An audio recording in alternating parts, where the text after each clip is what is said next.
Assalamualaikum warahmatullahi wabarakatuh. Halo semuanya, hai.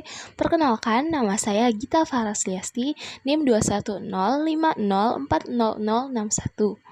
Nah, kali ini kita akan membahas materi hukum waris di dalam mata kuliah Hukum Perdata dengan dosen pengampu Ibu Marniarani, SHMH.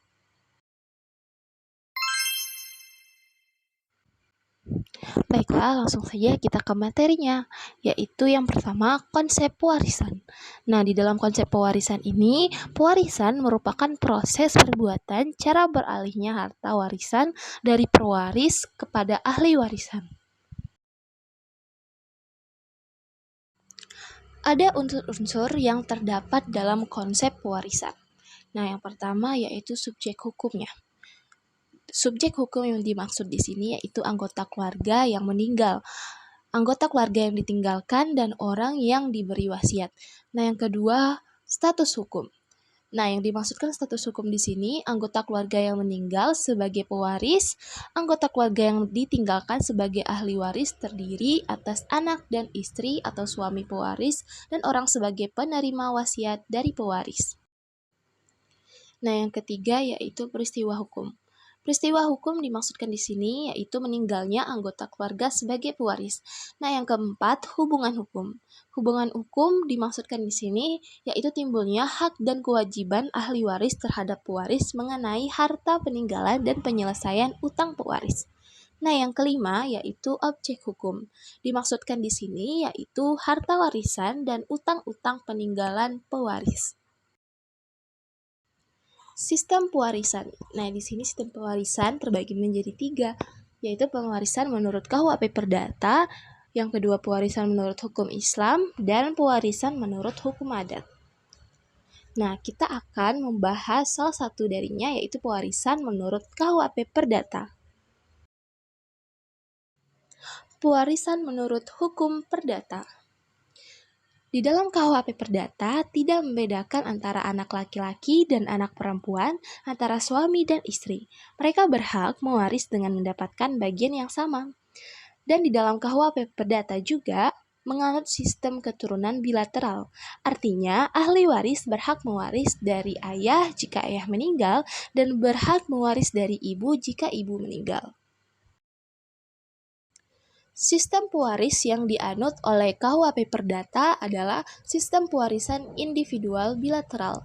Artinya, setiap ahli waris berhak menuntut pembagian harta warisan dan memperoleh bagian yang sama yang menjadi haknya, baik harta warisan dari ibunya maupun harta warisan dari ayahnya. Di dalam konsep pewaris, peninggal warisan atau kita sebut sebagai pewaris adalah anggota keluarga yang meninggal dan meninggalkan harta warisan kepada anggota keluarga yang masih hidup. Nah, unsur yang penting di sini yaitu harta peninggalan dan orang anggota keluarga yang masih hidup. Ada 2 macam materi hukum pewarisan. Yang pertama, hukum pewarisan abintestato yang didasarkan pada hubungan perkawinan dan hubungan darah. Nah, yang kedua, hukum pewarisan testamentaire yang didasarkan pada wasiat atau testamen. Selanjutnya, kita masuk ke surat wasiat. Pada pasal 875 KUHP Perdata disebutkan bahwa testamen adalah suatu akta yang memuat pernyataan seorang tentang apa yang dikehendakinya akan terjadi setelah dia meninggal dan yang olehnya dapat dicabut kembali. Surat wasiat tidak boleh memuat ketentuan yang mengurangi bagian mutlak para ahli waris. Ahli waris terbagi menjadi 3, ahli waris asli, karib, dan sah. Ahli waris asli yaitu terdiri dari anak kandung dan istri atau suami pewaris. Dikatakan asli karena berasal dari perkawinan suami dan istri dan anak keturunannya termasuk anak luar kawin, ahli waris wasiat, dan ahli waris pengganti. Ahli waris karib yaitu yang dekat hubungan kerabatnya dengan pewaris yang terdiri atas orang tua kandung, kakek nenek, kakak adik kandung, dan paman atau bibi. Ahli waris lainnya yaitu ahli waris jika urutan butir A, dan B itu tidak ada, yaitu negara. Selanjutnya, apa sih hak dan kewajiban ahli waris? Nah, ahli waris tidak hanya berhak atas harta peninggalan atau harta warisan pewaris, tetapi juga berkewajiban menyelesaikan utang-utang dan wasiatnya. Siapakah yang termasuk dalam keluarga sedarah yang berhak mewarisi? Nah, yang pertama, anak atau keturunan dari istri atau suami yang masih hidup.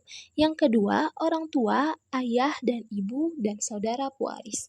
Nah, yang ketiga, kakek dan nenek atau leluhur lainnya dalam garis lurus ke atas. Ini disebutkan dalam pasal 853 KUHP Perdata. Yang keempat, keluarga dalam garis ke samping sampai tingkat ke-6. Ini disebutkan dalam pasal 861 KUHP Perdata. Nah, selanjutnya ahli waris yang tidak berhak mewaris.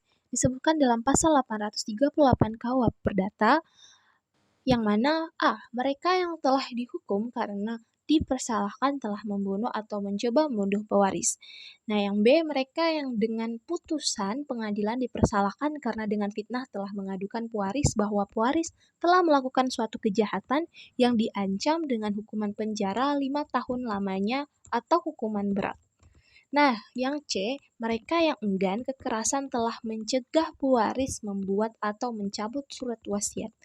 Nah, yang D, mereka yang telah menggelapkan, merusakkan, atau memalsukan surat wasiat pewaris. Yang tidak berhak mewaris dalam hukum Islam, yaitu yang pertama, pembunuh pewaris. Yang kedua, ahli waris yang murtad atau keluar dari penganut agama Islam. Nah, yang ketiga, orang yang berbeda agama dengan pewaris. Dan yang keempat, anak zina.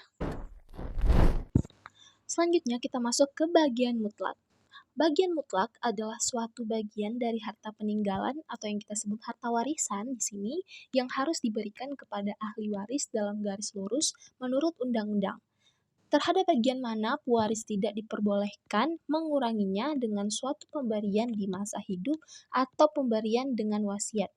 Ini diatur dalam pasal 913 KUHP Perdata.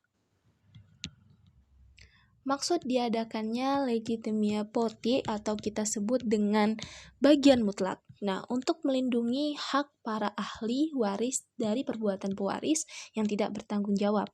Misalnya, semua harta kekayaan dihibahkan dan diwasiatkan kepada orang lain menurut kemauannya sendiri tanpa memperhatikan kepentingan ahli warisnya.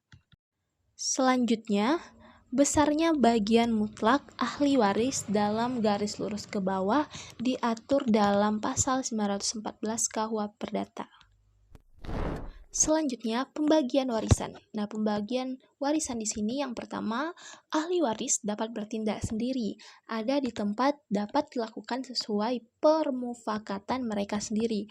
Nah, yang kedua, apabila di antara ahli waris ada yang di bawah pengampuan, maka dilakukan dengan akta notaris di hadapan Balai Harta Peninggalan.